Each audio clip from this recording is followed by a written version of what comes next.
मान लो सौभाग्य हमारे, यहाँ श्री नाम पधारे, स्वागत हमारा स्वीकार लो सौभाग्य हमारे। हमारे बेचारे कुछ पास ना हमारे, हम कैसे स्वागत कर पाए, लिए प्रेम का प्याला ना भूल वाली माला, कहना इसीलिए से झुकाए सब। विकासखंड शिक्षा अधिकारी महोदय श्री एस.एल. प्रजापति सर और यहाँ का कन्या हंसगति स्कूल का स्टाफ, मैडम लोग, सर लोग, प्यारी प्यारी बच्ची बेटी बहन, और नया हुआ 60 नेम में संक्षिप्त नेम में आपका प्रिंसिपल और पूरे नाम में बमनौरा का प्रिंसिपल। आपके आज ये जो कार्यक्रम है उसका नाम क्या है? कैरियर मेला। मेरे यहाँ स्कूल में भी आज ये कार्यक्रम है, उसी कार्यक्रम की कुछ पल चुराकर हम यहाँ पर उपस्थित हुए हैं। मेरे यहाँ जो कार्यक्रम का नाम है वो career guidance and farewell party for 12th students. मैंने वहाँ का नाम क्या रखा है? 12वीं कक्षा की विदाई प्लस उनका कैरियर मार्गदर्शन। तो मुझे वहाँ भी जाना है, सर को भी जाना है। और यहाँ पर कौन कौन सी क्लास के बच्चे बैठे हुए हैं? 9th, 11th, 10th, 12th, मतलब 9 से 12 तक के बच्चे बैठे हुए हैं। तो कोई आप लोगों ने क्वेश्चन तैयार करके रखा होगा कैरियर के लिए, पूछने के लिए कि जो गेस्ट आएंगे हम पूछेंगे। किन किन बच्चों ने तैयार करके रखा? हाथ ऊपर कर ले, तो केवल हम उन्हीं का जवाब देंगे, या फिर हम अपने से बोलते जाएंगे तो बहुत सारा बोलने को है, बहुत सारा टाइम लग जाएगा। तो हम चाहते हैं कि आपका कैरियर किस दिशा में तय किया है आपने। 12वीं वाले बच्चे हाथ ऊपर कर लें। 12वीं के बच्चे कोई क्वेश्चन करना चाहेगा? माइक प्लीज संचालक जी से हम आग्रह करेंगे कि वो बच्चों तक माइक पहुंचा दे ताकि वो अपने स्थान से खड़े होकर क्वेश्चन करें, उनकी आवाज हम तक आ सके। 12वीं के बच्चे। हाँ बेटा, मुझे बीएससी नर्सिंग करनी है, कैसे करें? कैसे करते हैं? पढ़ाई करते हैं बीएससी नर्सिंग की। बीएससी नर्सिंग एक कोर्स का नाम है जो 12वीं के बाद आप 12वीं कौन सी विषय से कर रहे हैं? हाँ, तो आप बीएससी नर्सिंग कर सकते हैं, आपका सब्जेक्ट अच्छा है। बीएससी नर्सिंग करने के लिए प्राइवेट कॉलेज में भी मिल सकता है और गवर्नमेंट कॉलेज में मिल सकता है। यदि ज्यादा फीस खर्च नहीं करनी है तो आप अभी एक टेस्ट आ रहा होगा CUET, जिनका साथ ही सुन रहे होंगे यहाँ के। तो CUET का फॉर्म प्रत्येक बच्ची को भरना चाहिए, 12वीं की प्रत्येक बच्ची को भरना चाहिए। CUET का नाम है कंबाइंड यूनिवर्सिटी एंट्रेंस टेस्ट, संयुक्त विश्वविद्यालय प्रवेश परीक्षा। इसमें आप दुनिया की टॉप यूनिवर्सिटी होती है जो भारत की केंद्रीय विश्वविद्यालय है, उसमें आपको एडमिशन मिल जाता है और मुश्किल से 2-3 हजार रुपए हॉस्टल का लगता है और रहने का फ्री हो जाता है और लाइब्रेरी फ्री रहती है और आपको पढ़ना पड़ता है, ज्यादा फीस नहीं रहती, स्कॉलरशिप अलग से मिलती है। जैसे सागर में है, सागर हमारा केंद्रीय विश्वविद्यालय है, उसमें आप बीएससी नर्सिंग कर सकते हैं। ज्यादा है तो कृष्णा यूनिवर्सिटी है, प्राइवेट से करना है अपना बीएससी वहाँ अवंतीबाई कॉलेज में भी है और हमारे छत्रसाल बुंदेलखंड यूनिवर्सिटी की कॉलेज में भी साथ बीएससी नर्सिंग आया गया है। और कोई क्वेश्चन करना चाहे जल्दी जल्दी कर लीजिए प्लीज। मेरे स्कूल के टाइम हो रहा है, मुझे जाना है, मुझे बार बार मैसेज आ रहे हैं, सब बच्चे इंतजार कर रहे हैं, तो प्लीज शिक्षा करें, इसको समझाना है। आप लोगों को कोई क्वेश्चन तैयार कर रखना था कि हमें ये पूछना है, तो ये सब कार्यक्रम किया है हमने, फोटो खींच ली, कुछ नॉलेज नहीं मिला तो क्या फायदा। फायदा होना चाहिए ना, कुछ कार्यक्रम को फायदा होता है। जैसे आपके यहाँ युवा संसद वाला कार्यक्रम हुआ था, आपने जाना था कि संसद में कैसे कुछ चर्चा होता है, कैसे अध्यक्ष महोदय बैठ जाओ, sit down, no time is over, तो ऐसा आपने सीखा था। इसलिए आपके पास क्वेश्चन होने चाहिए, 12 वाले बच्चों के पास तो क्वेश्चन होना ही चाहिए, अगर नहीं है तो अच्छा है, आप सब जानते हैं। चलो ठीक है, रखो भाई, थोड़ा 4 लाइन बोलेंगे। किसी को और कुछ पूछना है? 10वीं वालों को पूछना है, 11वीं वालों को पूछना है, 9वीं वालों को पूछना है? देखो है अभी क्या करूँ, 10वीं को मान लो वकील बनना है, वकील तो कोई भी बन सकता है, BSc वाला, BSc वाला, BA वाला, BCom वाला, BSc नर्सिंग वाला, वकील कोई भी बन सकता है, राइट? क्लियर? वकील बनने के लिए क्या चाहिए? LLB। तो LLB करने के लिए क्या चाहिए? ग्रेजुएशन। जो 1 साल बचाना चाहता हो जो CUET दे दे, 5 साल में LLB कर सकता, वकील बन सकता। जिसको डॉक्टर बनना हो वो बायोलॉजी से इंटर करे और नीट का एग्जाम दे, है ना? या पापा की खूब सारा पैसा हो, पुटरी पर पैसा बचा रखा हो, तो प्राइवेट में फीस दे और वहां से MBBS कर सभी आप सब। और ये बच्चे बात समझे कि हमें फीस समय से देंगे, गरीब है, ये टेस्ट पास कर लिया, इसके पास फीस नहीं है, आपकी फीस जमा हो जाएगी। तो आप लोगों को करना है, जरूर निश्चित करना। 8 घंटे सो रहे, दोपहर में भी सो रहे, शाम से सो गए, मम्मी जगा रही, 4 बजे 5 बजे जगा रही, नहीं जगे, वहां भी नहीं उठना, ऐसा नहीं। जो सोचा आपने, संकल्प किया, वैसा करना है, फिर वैसा आपको आराम से बन जाओगे, वैसी मेहनत करोगे तो। क्यों? तो संकल्प करना है आपको। कहते हैं ईश्वर का दिया हुआ अल्प नहीं होता, ईश्वर का दिया हुआ अल्प नहीं होता। जो आपने निश्चित कर लिया है, जो संकल्प ले लिया है, जो टूट जाए वो संकल्प नहीं होता। तो आपको टूटने वाला, अगर आपने कहा कि हमें ये बनना है, कि वो बीच में आपने तोड़ दिया तो वो संकल्प नहीं किया था। और आपको असफल होने से घबराना नहीं है। जैसे एक बार असफल हो गए, इस बार सिलेक्शन नहीं हुआ, अगली बार प्रयास करो।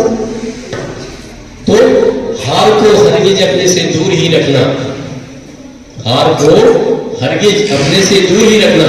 असफल हो जाओ कोई बात नहीं, दोबारा ट्राई करेंगे, क्योंकि जीत का कोई विकल्प नहीं होता।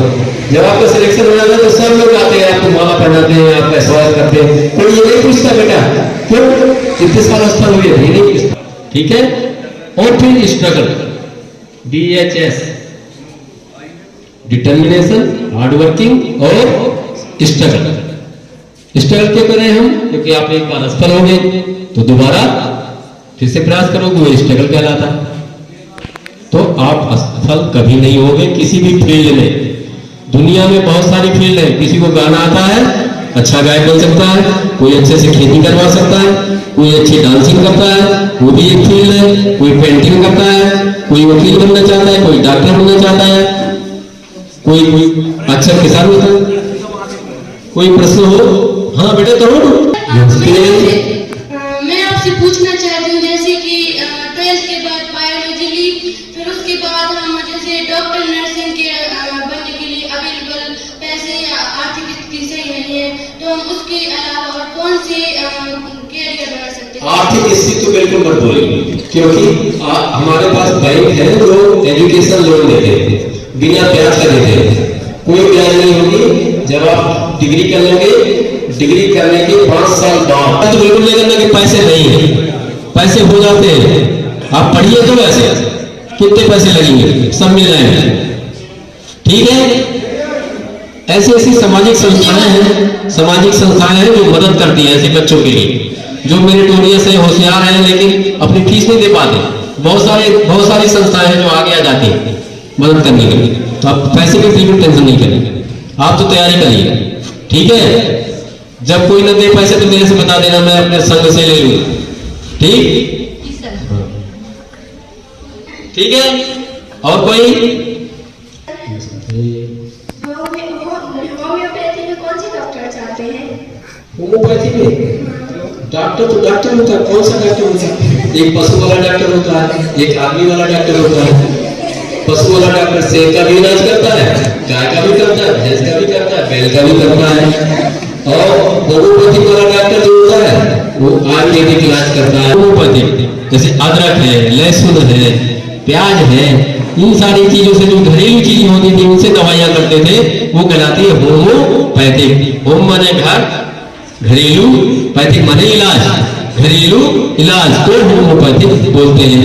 तो उसकी एक डिग्री होती है homeopathic, bachelor of homeopathic medicine and surgery, BHMS।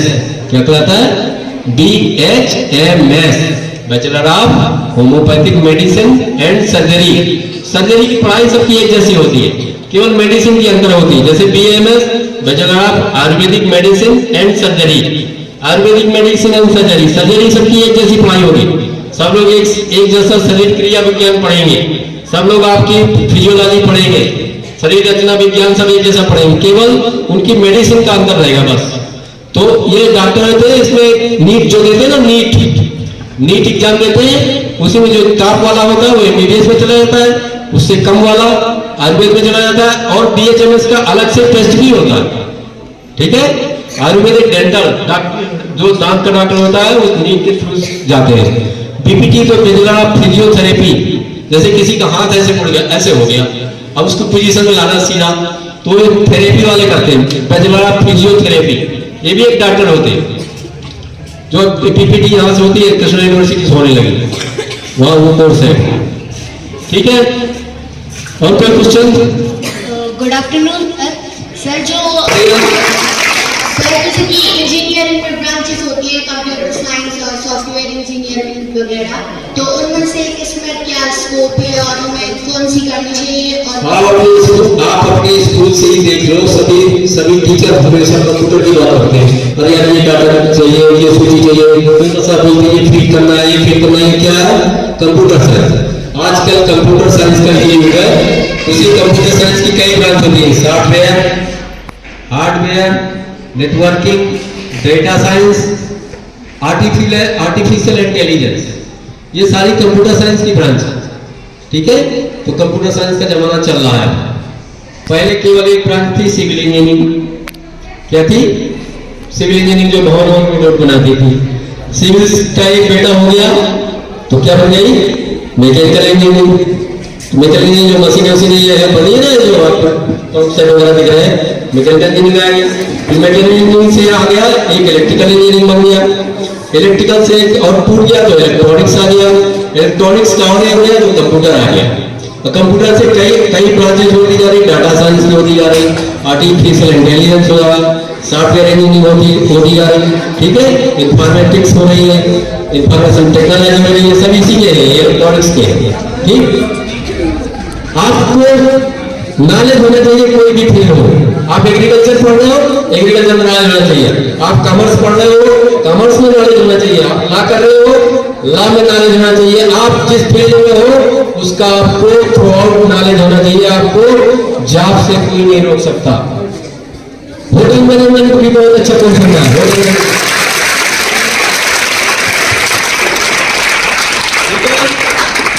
मैं रख सकता हूँ, इजाजत।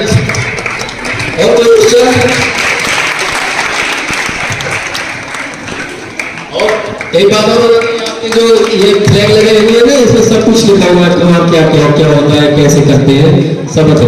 किसी को डायरेक्ट नौकरी चाहिए, किसको नौकरी चाहिए? तुरंत किसको नौकरी चाहिए बताइए, हाथ ऊपर करिए। तुरंत 10वीं के बाद या 12वीं के बाद किसको नौकरी चाहिए? पर हमें बुलाया और हम भी चाहते हैं कि हमारे माध्यम से बच्चों को अगर कोई फ़ायदा हो सके तो बिल्कुल हमें आप बुलाएं जब भी ज़रूरत हो। और जैसा कि हमें बताया गया था कि आज कैरियर आप लोगों की काउंसलिंग से संबंधित ये बैठक के सेमिनार है, तो बिल्कुल मैं सभी आपके जो भी सवाल होंगे उनके जवाब भी दूंगा और जो क्यूरी है सारी बताऊंगा। तो प्रोफेशन कैसे चूज करते हैं कैरियर में, सबसे पहले आपको पता होना चाहिए हमें करना क्या है, लक्ष्य। तो लक्ष्य के मुताबिक आप यहाँ से 12वीं के बाद आगे विषय लें, उसके बाद अपने आप को फिजिकली मेंटली प्रिपेयर करें।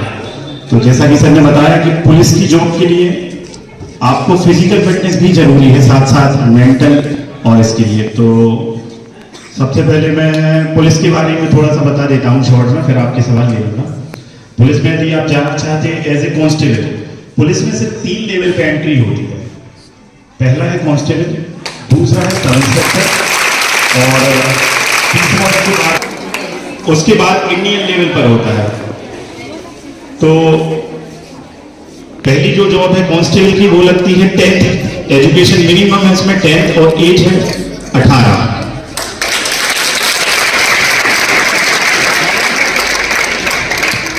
एसपी कहते हैं, कलेक्टर एसपी, इसके लिए आपको यूपीएससी का एग्जाम क्लियर करना होता है। और स्टेट लेवल की हमारी 3 ही एंट्री है, कांस्टेबल, सब इंस्पेक्टर और डीएसपी। डीएसपी और सब इंस्पेक्टर जो है वो ग्रेजुएशन के बाद ही आप अप्लाई कर सकते हैं। और कांस्टेबल जो हो मिनिमम उसमें 10th क्लास है और 18 साल से आपको ऊपर होना चाहिए। तो ये बेसिक जो क्वालिफिकेशन है शिक्षा में ये रहती है। उसके बाद हाइट और सारा फिजिकल मापदंड है पुलिस में जो सब इंस्पेक्टर लेवल तक रहता है, उसके बाद फिर कम रहता है। तो आप लोग को जो भी कैरियर चुनना हो उसके मुताबिक ही आप अपने पढ़ाई का भविष्य प्लान तैयार करें, वैसे ही सब्जेक्ट लें। और कभी भी ये नहीं सोच सकते हम कि हम आईपीएस नहीं बन सकते या डिप्टी कलेक्टर या जो भी, हमारे बीच से ही है, गांव से, छोटे छोटे कस्बों से आजकल लड़के लड़कियां बहुत आसानी से जा रहे हैं। मेरे बैच में कम से कम 200 सब इंस्पेक्टर लड़कियां थी। तो ये भी नहीं है कि लड़कियां नहीं कर सकती, बहुत आसानी से कर सकती हैं। और कोई भी जॉब हो आप लगन से मेहनत से करिए, रेस्ट करिए और अच्छे से पढ़ाई करिए। तो जॉब से रिलेटेड कोई आपके मन में क्वेरी हो, सवाल हो तो वो पूछ सकते हैं, फिर मैं आगे इसके अपने और विषय रखूंगा। नमस्कार सर, मैं आपसे पूछना चाहती हूँ कि यदि कोई ऐसी नौकरी हो या फिर रोजगार वगैरह जिसके मतलब 10वीं के बाद ही हम कोई नौकरी या पेशा डाल सके, जिससे कि मतलब कुछ लोगों को लाभ भी हो और हमारा भी रोजगार चलता रहे, हम भी सही रहें, ऐसी कोई नौकरी वगैरह हो तो हमें बताएं। 10th लेवल की बहुत सी नौकरियां हैं, लेकिन वो बहुत छोटे स्तर की। आप लोग पढ़ रहे हैं तो कम से कम अपने स्तर को इतना बढ़ा रखिए कि ये नौकरियां आप लोगों के लिए, उनके लिए है जिन्होंने पढ़ाई छोड़ दी है किसी कारण से। आप लोग बिल्कुल ग्रेजुएशन के ऊपर लेवल की जॉब देखिए। 10वीं के बाद भी जैसे कांस्टेबल मैंने बताया है जॉब, 10वीं के बाद सरकार की कई योजनाएं हैं जिनमें वो बिजनेस के लिए लोन वगैरह देते हैं। बट ये सब उनके लिए है जिनका करियर खत्म हो चुका है, उम्र बीत चुकी है। आप लोग के सामने पूरी उम्र पड़ी है, तो कम से कम ग्रेजुएशन जरूर करें हर कोई, और उसके बाद जो है अपना चुने करियर जो भी है, तो ऐसे ही आप आगे बढ़ सकते हैं। गुड आफ्टरनून सर, हमें यूपीएससी करने के लिए क्या करना होगा और किस सब्जेक्ट से करनी होगी? देखिए, यूपीएससी करने के लिए सबसे पहले आप ग्रेजुएशन करिए। ग्रेजुएशन में आपका जो भी सब्जेक्ट, जिस भी सब्जेक्ट से आप ग्रेजुएशन कर रहे हैं उसमें यदि आपका अच्छी आपकी पकड़ है तो आप उस सब्जेक्ट से कर सकते हैं, या फिर आपको किसी अन्य विषय, जैसे आर्ट्स में बहुत सारे विषय हैं, तो कोई भी विषय जिसमें आपकी रुचि हो, कोई भी विषय ऐसा नहीं है जिसमें हम कहेंगे आप इससे कर लीजिए तो आप हो जाएंगे। हर विषय से हो सकते हैं, लोग और होते हैं, लेकिन आपकी रुचि किसमें आप वो समझिए और उसमें अच्छी तैयारी करिए। आप किसी भी विषय से यूपीएससी कर सकती हैं, और बिल्कुल दिल्ली या कई बड़े शहरों में तैयारियां होती हैं, तो इंदौर वगैरह में तो आप कर सकते हैं। हमें मैथ से करनी है और किस तरह से करें, जिससे मतलब सबसे अच्छा इंस्टीट्यूट से। इंस्टीट्यूट वगैरह की जानकारी तो इंडिविजुअली मुझे नहीं है, लेकिन दिल्ली, बनारस वगैरह अच्छे इंस्टीट्यूट हैं यहाँ पे। बिल्कुल आप कोटा यूपीएससी के लिए नहीं है, यूपीएससी के लिए दिल्ली सबसे बेस्ट है, तो आप वहाँ जाके अभी आप ग्रेजुएशन करिए पहले। फिर कई बार हमारी रुचि अभी कुछ और रहती है, 12th के बाद ग्रेजुएशन तक जाते जाते हमें एहसास होता है कि शायद जो हम विषय सोच रहे थे वो बहुत अलग है। तो आप ग्रेजुएशन करिए और अपने दिमाग में माइंड को रखिए तैयार, और बिल्कुल आप यूपीएससी के लिए ही सोच के आगे पढ़ाई करें, जरूर आपको सफलता मिलेगी।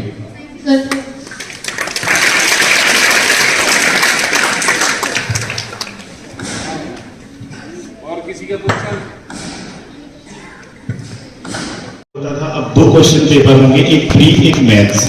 तो पहले प्री आपको क्वालिफाई करना होगा, जैसे हम पीएससी वगैरह में करते हैं। उसके बाद हमें मेंस एग्जाम होगा जो 600 नंबर का होगा। उसके बाद फिजिकल टेस्ट है जो 100 नंबर का होगा।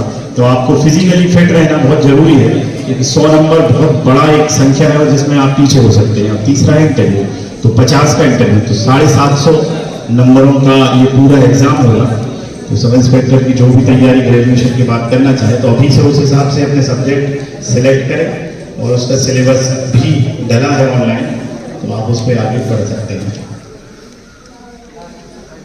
ठीक है, इसके बाद मैं आप लोग को कुछ और विषय पे बात करना चाहता था, जैसे ट्रैफिक अवेयरनेस वगैरह है जो हम लोग सभी को बताते हैं, तो आप लोग भी अपने घरों में जब आप लोग साइकिल से या पैदल जाते हैं तो ट्रैफिक के नियमों का पालन जरूर करें। बाएं तरफ से चले, पैदल चल रहे हैं तो झुंड बना के पैदल ना चले रोड पर, साइकिल से जा रहे हैं तो आप धीमी गति में बाएं तरफ ही चलें, और बाइक वगैरह यदि कोई स्कूटी चला रहा है तो हेलमेट जरूर पहने। अपने घर में, परिवार में अपने पिताजी भाइयों को भी ये बात कहें कि जब भी रोड पर चलें सेफ्टी के लिए, पुलिस से बचने के लिए नहीं, पुलिस से हो सकता है आप बच भी जाएंगे, पुलिस आपकी सुरक्षा के लिए ही चेकिंग करवाती है।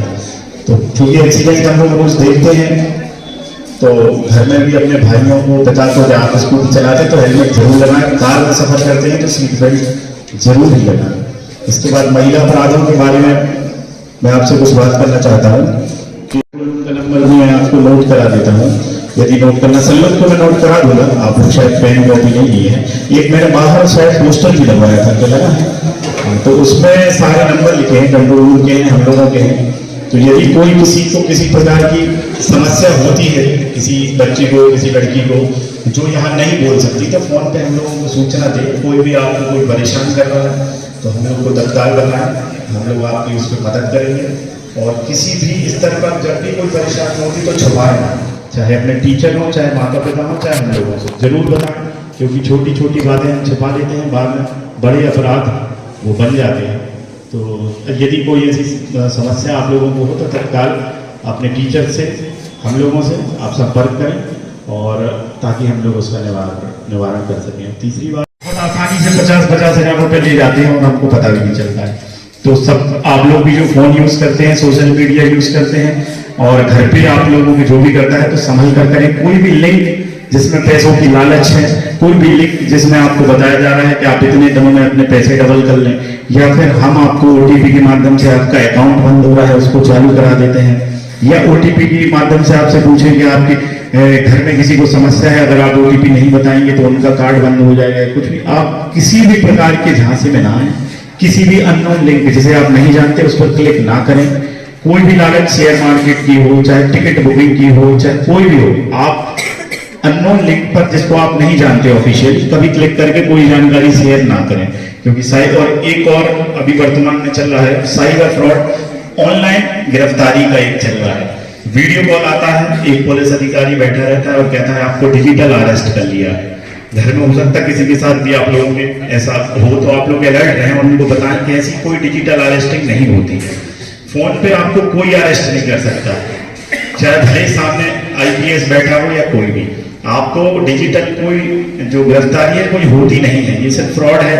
आपको डराने के लिए बोला जाता है कि आप गिरफ्तार हो चुके हैं और इतने पैसे आप डलवा दें, नहीं तो आपका भाई, आपके पिता, इनको आप अरेस्ट करके ले जाएंगे। तो किसी भी प्रकार के ऐसे झांसी में ना आए, कोई भी पैसा किसी भी खाते में ना डालें। कोई भी ऐसी प्रॉब्लम आती है तो तत्काल सूचना दें हम लोगों को, आपके पैसे कट जाते हैं परिजनों के। तो 1930 1930 एक हेल्पलाइन नंबर है, तुरंत उस पर कॉल लगाएं और अपना बताएं कि पैसे कट गए हैं, तो पैसे होल्ड हो जाते हैं।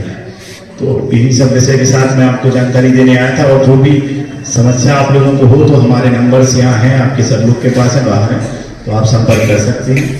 और धन्यवाद। डॉक्टर नैन्सी जैन, मंच पर बैठे हुए सभी अतिथि महोदय का मैं स्वागत करना चाहती हूँ, और स्कूल के सारे प्राचार्य महोदय और समस्त स्टाफ का मैं आभार व्यक्त करना चाहती हूँ कि आपने मुझे यहाँ पे आमंत्रित किया है। मैं सीएचसी घ्वारा में चिकित्सा अधिकारी के पद पर पदस्थ हूँ, और मैंने अपनी MBBS index medical college Indore से कंप्लीट की है। रिसेंटली कंप्लीट किया है, 1 साल ही हुआ है अभी। और डॉक्टर बनने के लिए आपको 4 चीज़ें चाहिए हैं।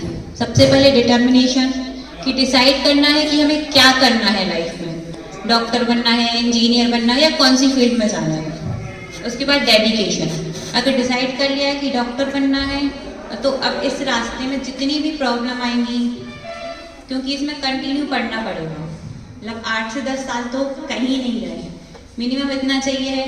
अपन जैसे 12th से काउंट करें तो तैयारी करते हैं कोचिंग के लिए, उसके बाद 6 साल की पढ़ाई होती है, फिर इंटर्नशिप होती है, और बेसिक में जाना है, स्पेशलिस्ट बनना है तो उसके लिए पीजी करनी पड़ती है 3 साल की। मैं अभी MBBS हूँ, और तो मुझे 15 में मेरी 12th हुई थी और अभी 25 चल रहा है, तो मुझे अप्रॉक्स 8 से 9 साल लगे हैं कंप्लीट करने में। 2 साल तैयारी की थी इंदौर से, और उसके बाद 6 साल कॉलेज में लगे हैं। 5.5 साल की पढ़ाई होती है और कंप्लीट होती है तो 6 साल हो जाते हैं। अब डॉक्टर बनने के लिए एक नीट करके एग्जाम होता है, नेशनल एलिजिबिलिटी, तो इसको देना होता है। इसके फॉर्म 12th जैसे चल रही है, अपनी रनिंग में है, तो उसके नवंबर दिसंबर के समथिंग फॉर्म आते हैं, उसको फिल करेंगे, और नेक्स्ट ईयर जून या जुलाई के समथिंग एग्जाम होता है नीट का। तो और इसमें सब्जेक्ट अपने क्या रहेंगे, जो अपन फिजिक्स, केमिस्ट्री और बायो पढ़ रहे हैं वही रहेगा, वही पढ़ना होता है। एग्जाम निकल गया है तो एग्जाम के लिए 2 चीज़ें होती है कि आपको गवर्नमेंट कॉलेज भी मिल सकता है और प्राइवेट भी। तो गवर्नमेंट कॉलेज मिल गया तो बहुत अच्छी बात है, सारा फ्री रहेगा। और अगर प्राइवेट मिलना है, कुछ नंबर से अपन रह गए हैं, तो अपनी 12th में 70% तक अगर है तो मेधावी करके एक स्कॉलरशिप होती है, वो मिल जाएगी, तो उसमें भी अपना पूरा फ्री हो जाएगा।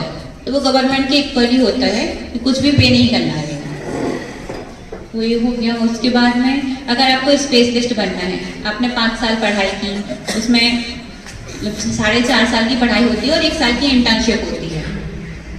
तो उसमें हम 4 साल पढ़ाई कराते हैं, इंटर्नशिप में अपने पेशेंट टू पेशेंट इंटरेक्शन होता है, हमारी स्किल डेवलप कराते हैं वो लोग, तो ये रहता है। उसके बाद में बॉन्ड होती है, जैसे अपनी पढ़ाई हो गई उसके बाद बॉन्ड होता है। गवर्नमेंट में 1 साल का रहता है कि आपको इतने टाइम गवर्नमेंट में अपनी सेवाएं देनी होती, ग्रामीण क्षेत्र में। जैसे आपकी बॉन्ड कंप्लीट कर लिया उसके बाद आप फ्री हो जाते हो कि आपको प्राइवेट प्रैक्टिस करनी है, गवर्नमेंट में करनी है, जो भी करना है, तो वो सब रहता है। उसके बाद में क्या बोलते हैं, चलो किसी को भी कोई क्वेश्चन है तो आप लोग अपने अपने पूछ सकते हो।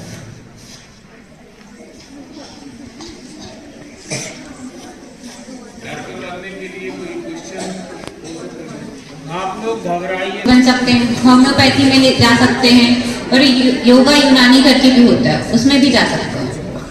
मतलब ये नीट कॉमन एग्जाम होता है, इसके थ्रू आप किसी भी प्रकार के डॉक्टर बन सकते हैं। और जो एनिमल वाले डॉक्टर होते हैं उनको वेटरनरी बोलते हैं, वो उनका अलग एग्जाम होता है।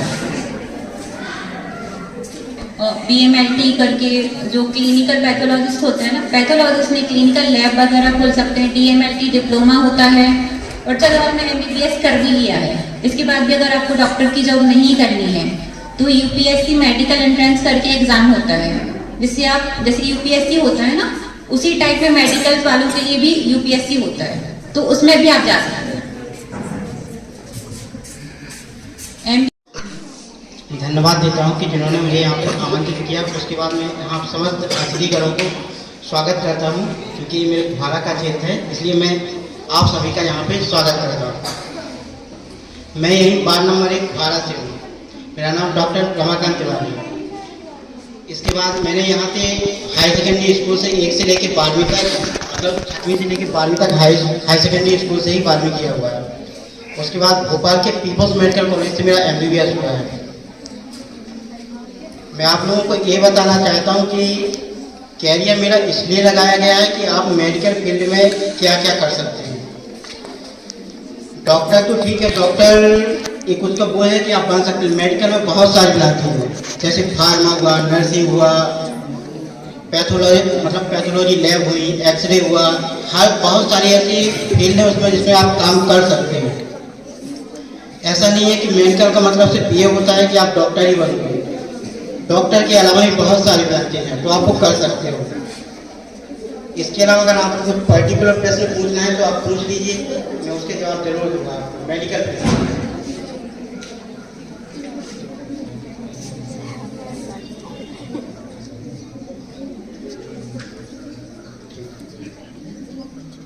पूछना चाहते हैं आप कुछ? ठीक है, मैं ही बता देता हूँ। अगर आप जो दवा मार्केटिंग में जाना चाहते हैं तो आप उसको डी फार्मा जैसे डिप्लोमा फार्मेसी कर सकते हैं, B फार्मा कर सकते हैं, और उसके बाद M फार्मा कर सकते हैं। इसमें यह है कि आप दवा मार्केटिंग में काम कर सकते हैं, चाहे तो आप अपनी खुद की कंपनी भी खोल सकते हैं। ठीक है। और उसके बाद फिर आता है पैथोलॉजी के लिए, जिसके लिए आप DMLT कर सकते हैं, BMLT कर सकते हैं, उसके बाद MMLT करके होता है। तो आप उसमें लैब में सैंपल कलेक्शन से लेके डायग्नोसिस तक बना सकते हैं, ठीक है। तो आप पैथोलॉजी में जा सकते हैं। उसके बाद एक्सरे आता है, तो एक्सरे का कोर्स होता है वो भी इसी में ही आता है, DMLT के अंतर्गत ही आता है। तो आप अगर उसमें 1 साल का कोर्स कर लेते हैं तो आप एक्सरे टेक्नीशियन बन सकते हैं।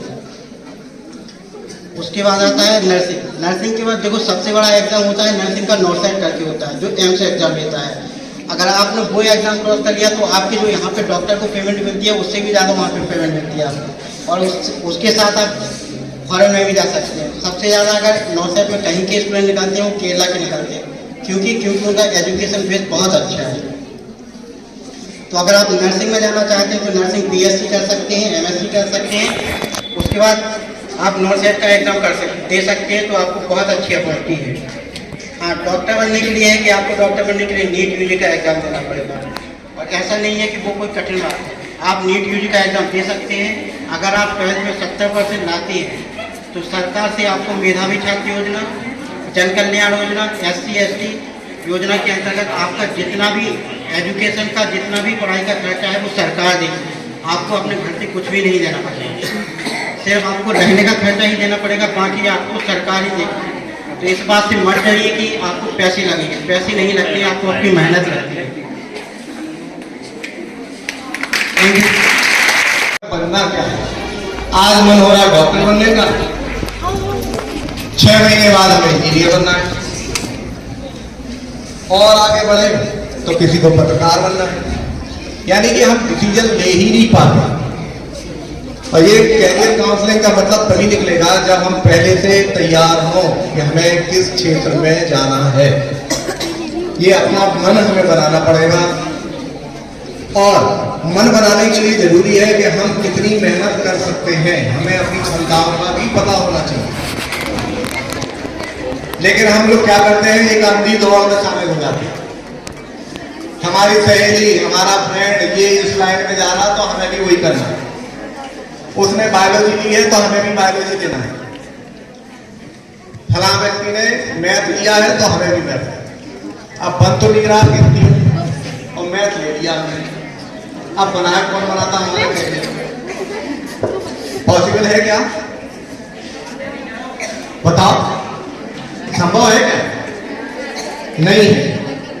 तो सबसे पहले हमें अपनी क्षमताओं का, अपनी इच्छा का पता होना चाहिए कि हमें आखिर बनना क्या है। हम तो हम ट्रेन से जाते हैं, ठीक है। तो ट्रेन से जाते हैं तो ट्रेन में 2-3 तरह के डिब्बे होते हैं। एक तो होता है जनरल डिब्बा, उसमें टिकट कम होता है लेकिन कोई फैसिलिटीज नहीं होती है, इतनी सारी भीड़ होती है, उसमें हमें सफर करना पड़ता है।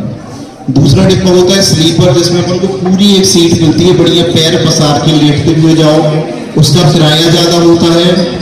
तीसरे नंबर पर आता है AC डिब्बा, 3rd AC, 2nd AC, 1st AC। उसमें आपके लिए पूरा AC, ना गर्मी लगेगी ना सर्दी, बढ़िया व्यवस्थित होके। इवन 3rd AC में जाओगे तो आपके लिए बिछाने के लिए चद्दरा मिलेगा, तकिया मिलेगी, ओढ़ने के लिए बढ़िया छोटा सा कंबल मिलेगा। अब ये डिपेंड करता है कि आपकी क्या स्थिति है। यदि आप बिल्कुल भी नहीं पढ़ोगे तो जीवन भर आपको जनरल डिब्बे में सफर करना पड़ेगा। थोड़ा सा और अच्छा व्यवस्थित पढ़ लोगे, कुछ अच्छा अपना कैरियर बन जाएगा तो स्लीपर डिब्बा, और अच्छा कुछ कर लोगे तो AC डिब्बे में, और अच्छा कर लोगे तो फ्लाइट के ऊपर देखते होगे कभी आसमान में चमकते हुए कुछ दिखता है अपन को, वो फ्लाइट जाती है। इसमें भी अपने प्रिंसिपल सर होके आए हैं, यहाँ से सिंगापुर गए और सिंगापुर से वहाँ गए। तो हमें भी ये सोचना है कि हमें कैसे सफर करना है, और सफर तभी अच्छा होगा जब हम कुछ अपने जीवन में कुछ अच्छा कर पाएंगे। और कुछ अच्छा कर पाने के लिए हमारे पास कुछ अच्छे जो भी हम अच्छा करें, जो बायोलॉजी में है वो अच्छा डॉक्टर, जैसे भी नैन्सी मैम वो गई हैं, वो डॉक्टर है, उन्होंने अपने जीवन को बहुत अच्छा बना लिया है। और भी बहुत सारे जो इंजीनियर्स हैं, IIT वगैरह में यदि आप निकल जाते हो, कॉमर्स में यदि आप CA करते हो, CS करते हो, तो भी आपका जीवन बहुत अच्छा बन सकता है, और भी हम सरकारी जॉब वगैरह कर सकते हैं।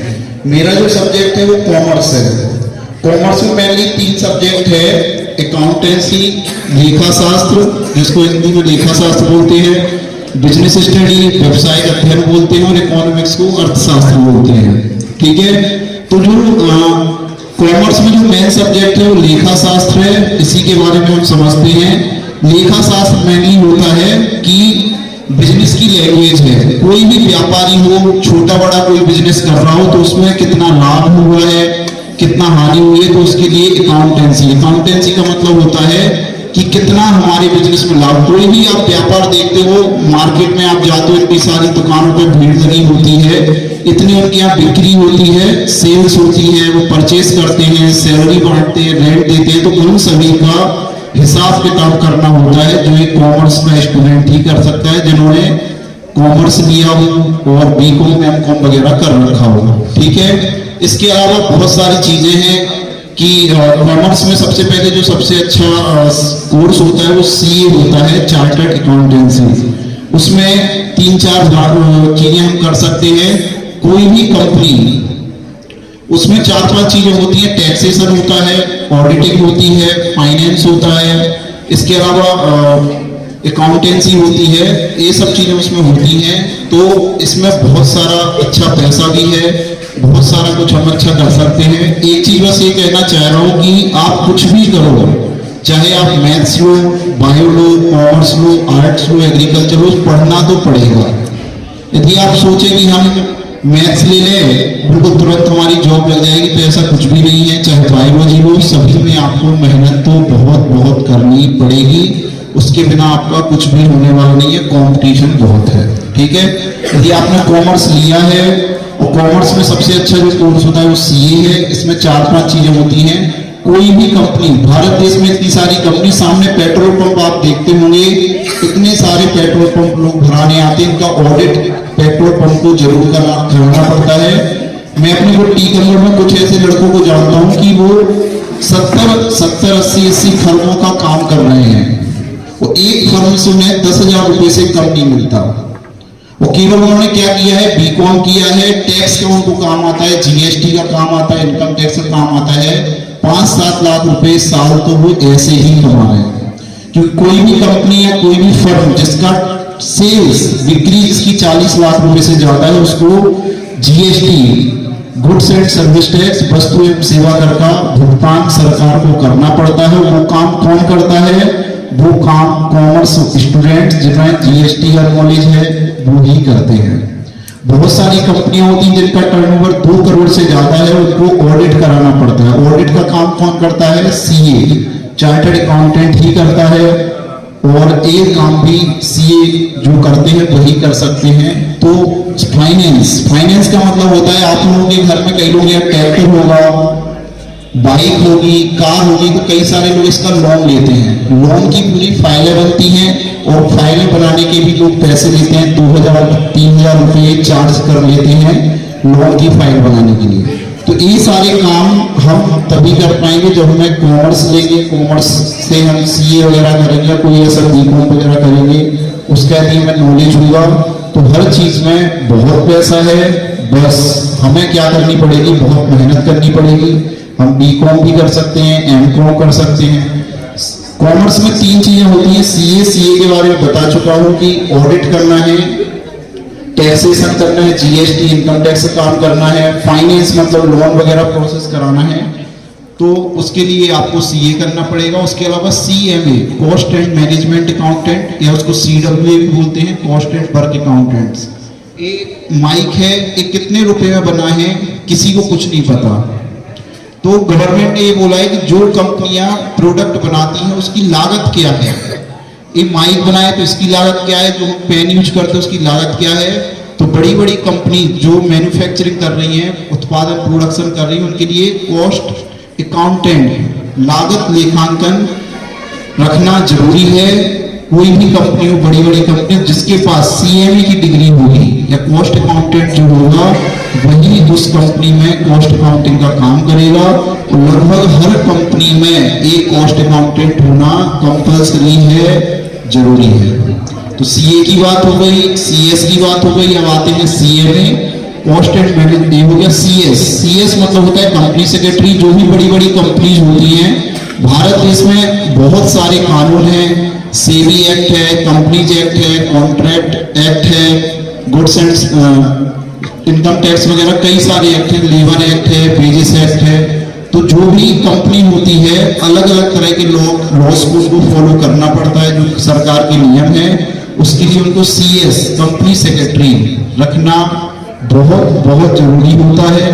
तो हर कंपनी में एक कंपनी सेक्रेटरी का होना बहुत जरूरी है। मैं बार बार बोल रहा हूँ ये तीनों जो कोर्सेस हैं CA, CS, CMA, तीनों ऐसा भी नहीं है कि हम नहीं कर सकते। हम हिंदी मीडियम वाले हैं, गांव से ही कई सारे स्टूडेंट ऐसे हैं जो बाहर जाते हैं, हिंदी मीडियम वाले भी हैं, वो भी ये सब बन रहे हैं।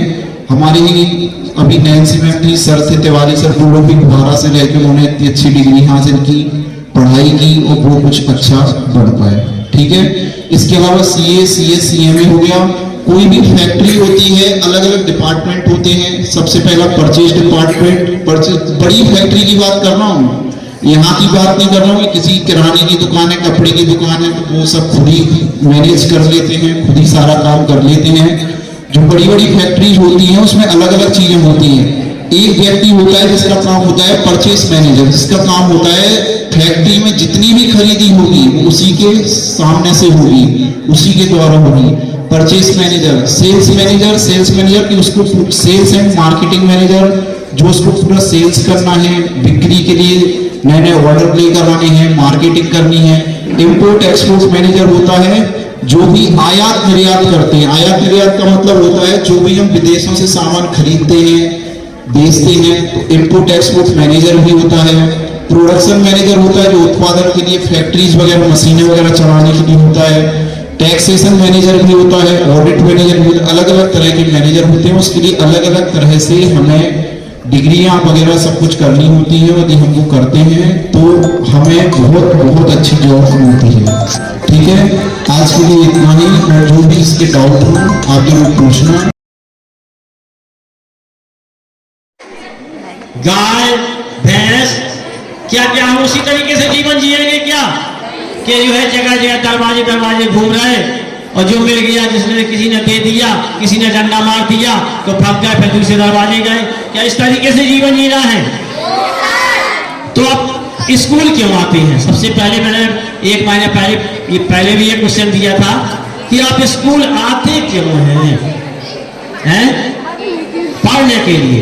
पढ़ क्यों रहे हैं?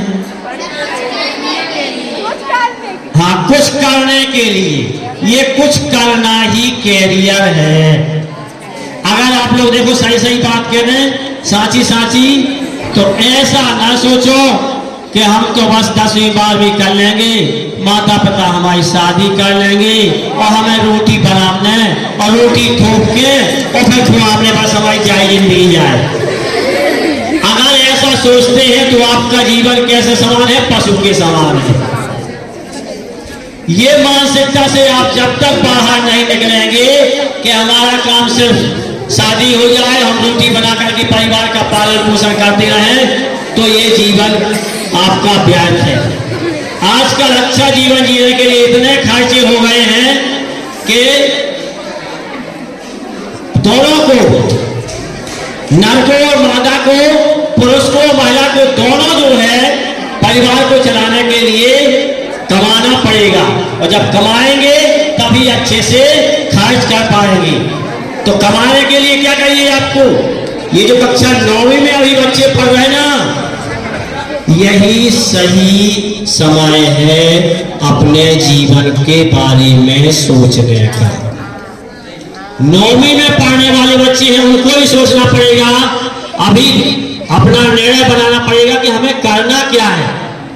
और अगर इतना बार सोचा कि हमें तो 9वीं पास है, हिंदी, अंग्रेजी, संस्कृत, गणित, सामाजिक विज्ञान परीक्षा भी 3 तारीख से है, 25 तारीख तक पास हो जाए हम तो बस, तो कुछ होने वाला नहीं है। आजकल 95% का युग है। आज से 30 साल पहले 60% का युग था, 50 साल पहले 30-40% का युग था, आज 95% का युग है।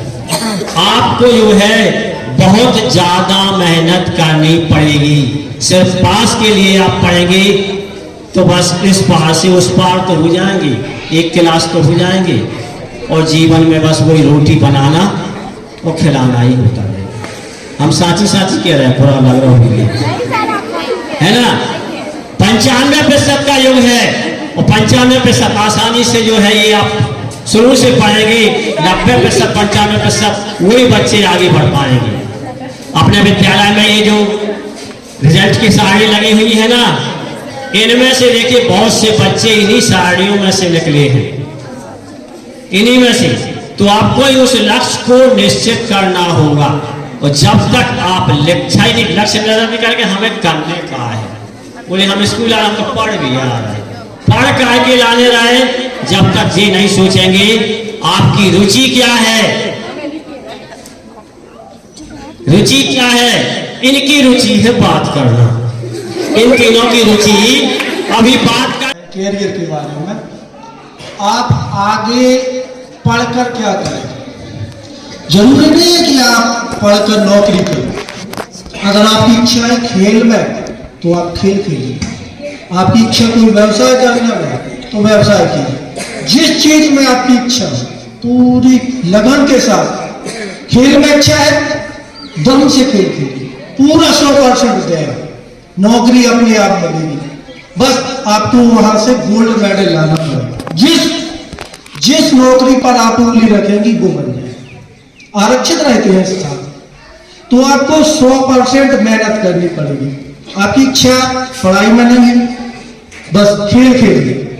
कोई भी चित्रकला में है, संगीत में है, नृत्य में है, 100% देना पड़ेगा आपको। और संसार में कितने जीव हैं, कितने प्राणी हैं, कितने जीव जंतु हैं, सिर्फ सोचने समझने विचार करने की शक्ति किसके पास है? इंसान के पास। तो जब आप उठती हैं तो सबसे पहले आपका एक लक्ष्य होना चाहिए कि आज दिन भर में हमें क्या करना है, कितना पढ़ना है, कितना काम करना है, किस क्षेत्र में काम करना है। अगर आपका लक्ष्य नहीं है तो आप जी रहे हैं जानवरों जैसा। जानवर में उठे मिलेगा खावे खाता, नहीं मिले तो ठीक है। आपका अगर कोई लक्ष्य नहीं है कि सुबह से लेकर शाम तक हमें क्या करना है, तो आप सिर्फ जी रहे हैं, कोई लक्ष्य नहीं है। 100% मेहनत कीजिए, पढ़ाई हो चाहे कहीं पर। धन्यवाद। Thank you sir. सम्मानीय मंच और मेरे प्यारे विद्यार्थियों, आप सभी, सबसे पहली बात जैसे कि सभी टीचर्स ने कही है, जैन सर ने कही है, महेंद्र सर ने कही है, सबसे पहले तो अपना एक लक्ष्य बनाइए, बिना उसके कुछ नहीं होना है। 10th में जब हम 10th पास हो जाते हैं तो मोस्टली 10th क्या है, सरल होती है। 10th में उतना ना ही बर्डन होता है कोई भी, तो 10th में बच्चों के अच्छे परसेंटेज बन जाते हैं। 10th में 94% वाला बच्चा होता है तो वो सोचता है मुझे मैथ से लेना है, उसका विचार कभी भी आर्ट्स की तरफ नहीं जाता, क्योंकि उसको लगता है कि मेरे स्टैंडर्ड के हिसाब से नहीं है। या 75 जिसके बनते हैं तो वो 94 वाले से ये सोचता है कि ये ज्यादा होशियार था इसलिए इसने मैथ से लिया है, और मैं नहीं ले सकता क्योंकि मेरे कम परसेंटेज है, मुझको कम आता है। तो मैथ्स का स्टैंडर्ड है, हाई है, और मैथ्स में तैयारी भी बहुत सारी करनी पड़ती है, परंतु ऐसा नहीं है कि और कोई चीज जो है, जो भी सब्जेक्ट हम ले रहे हैं उसमें कोई स्कोप नहीं है। आजकल क्या है, गवर्नमेंट की पॉलिसीज की वजह से सारे के सारे कोर्सेज एक ही जगह पर आकर खड़े हो गए हैं। सभी, चाहे इंजीनियरिंग करने वाला हो, अगर उसकी इंजीनियरिंग, जिसे मैं इंजीनियरिंग के हिसाब से ही बोलूंगा, नहीं तो फिर यहां वहां हो जाऊंगा। देखिए, इंजीनियरिंग मैंने की थी तो मेरे सामने सबसे बड़ी प्रॉब्लम थी इंग्लिश, और इंग्लिश इतनी बड़ी प्रॉब्लम थी कि मैं अपने टीचर्स के सामने रोता था कि ये नहीं होता, क्योंकि 12th क्लास में 29 मार्क्स आए थे आउट ऑफ 50, वो भी रट के आए थे। और ऐसा जैसा आज का सिलेबस होता है वैसा नहीं होता है। वंडर ऑफ साइंस पक्का था कि आना ही है, तो वो वंडर ऑफ साइंस नैया पार करा देता था। तो 29 मार्क्स आए थे, और हाँ क्या था, मैंने आईआईटी के बारे में तो कभी सोचा नहीं, क्योंकि उस समय कोई ऐसा गाइडेंस देने वाला भी नहीं होता था। हाँ ये सही बात है, हमारे समय पे कोई बताने वाला नहीं होता था कि आप क्या कर लीजिए, ये इतने अच्छे से जो आपको ये पूरी तरीके से तैयारी करके आपको बताया जा रहा है, ऐसा कोई बताने वाला नहीं होता था।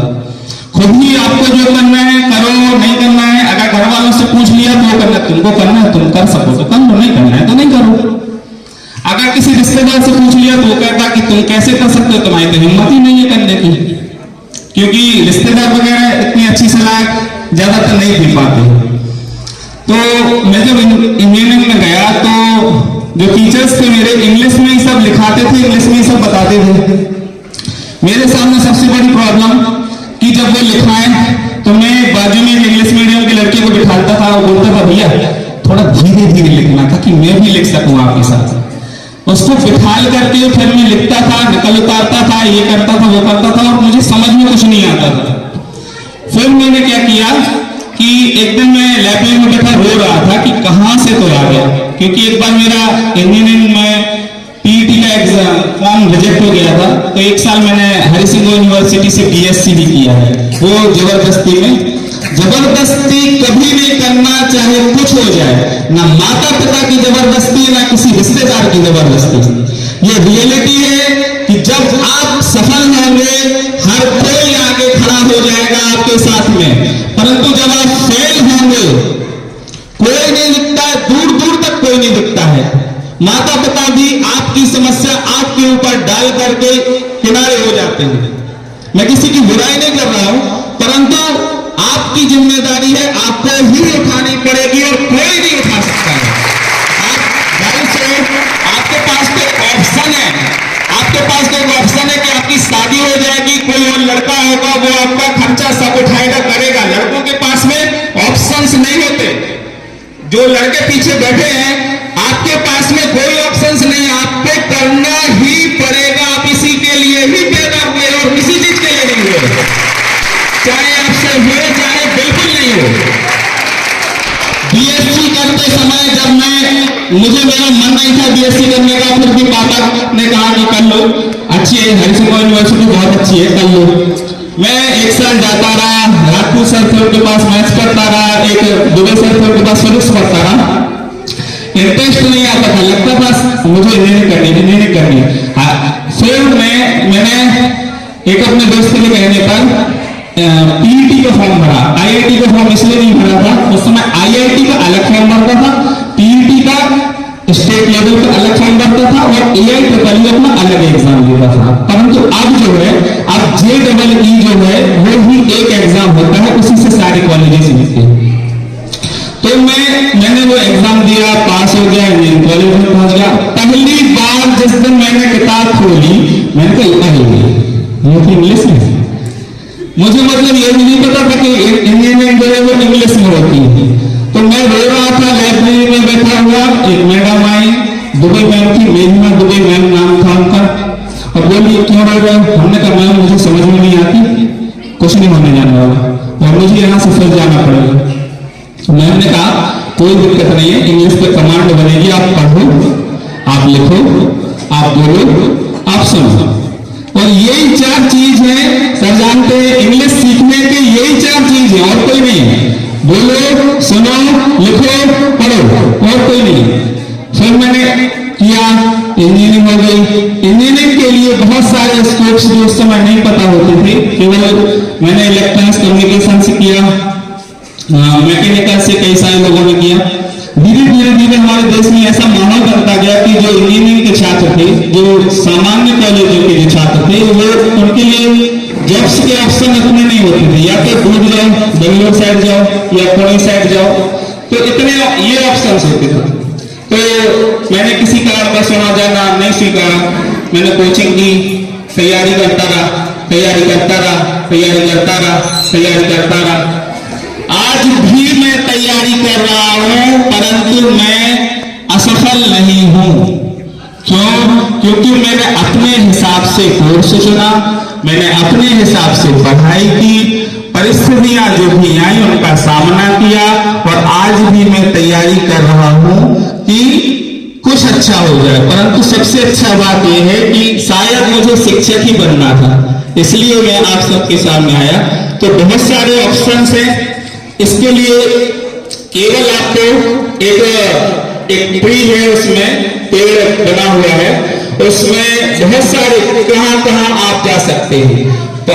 10th के परसेंटेज के हिसाब से सब्जेक्ट चुनना नहीं, किसी की सुनना नहीं, चाहे कोई भी हो, अपना लेवल जांच करके मैं कितना अच्छा कर पा रहा हूं, कितना अच्छा नहीं कर पा रही हूं, उस हिसाब से चुनना।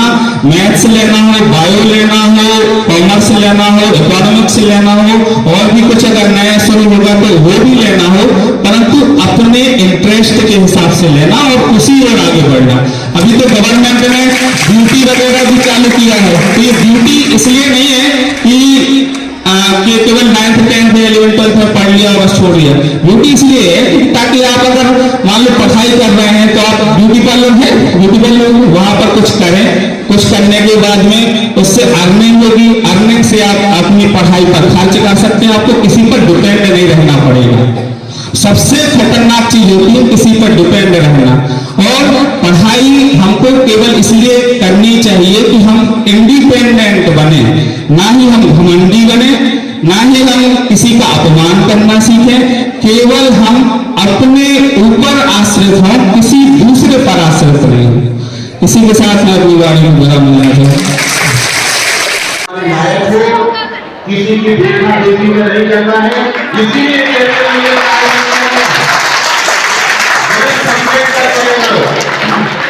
ये स्टार लगाए गए हैं कि साइंस लेने से आपको क्या नौकरी मिलेगी, कॉमर्स लेने से कहाँ जा सकते हैं। यदि किसी ने नहीं कहा कि हम मास्टर नहीं करता है, बनना है किसी को मास्टर, देखो मास्टर बनने के लिए क्या करना है, 12वीं के बाद आप बीएड करें, बीएड डिग्री होती, वो करने के बाद फिर होता है टेस्ट, टेस्ट में निकल जाए तब मास्टर बने, या फिर बीए के बाद या बीएससी के बाद 4 साल का एक कोर्स हुआ या बीएससी बीएड या बीए बीएड, वो भी एक साथ कर सकती हो, उसके बाद भी आप मास्टर बन सकती हो। आप नौकरी की तरफ न भागे तो अपना व्यवसाय भी कर सकते हैं। यदि एक टिकट की ठुलिया लगाई, फुल्की मिर्च वाला होता है, फुल्की मिर्च से वाला भी बिना लागत के 1,000 रुपये कमा लेता है। हम ऐसे व्यवसाय स्वयं करें और स्वतंत्र बने, स्वयं पर निर्भर बने, दूसरों पर निर्भर रहने की आवश्यकता नहीं। आप लोगों ने आज सभी लोगों को सुना, मैं आशा करता हूं कि आप अपने जीवन में इस कैरियर लेने के उद्देश्य को रखेंगे तो आपका जीवन सफल होगा। आप सभी का बहुत बहुत धन्यवाद।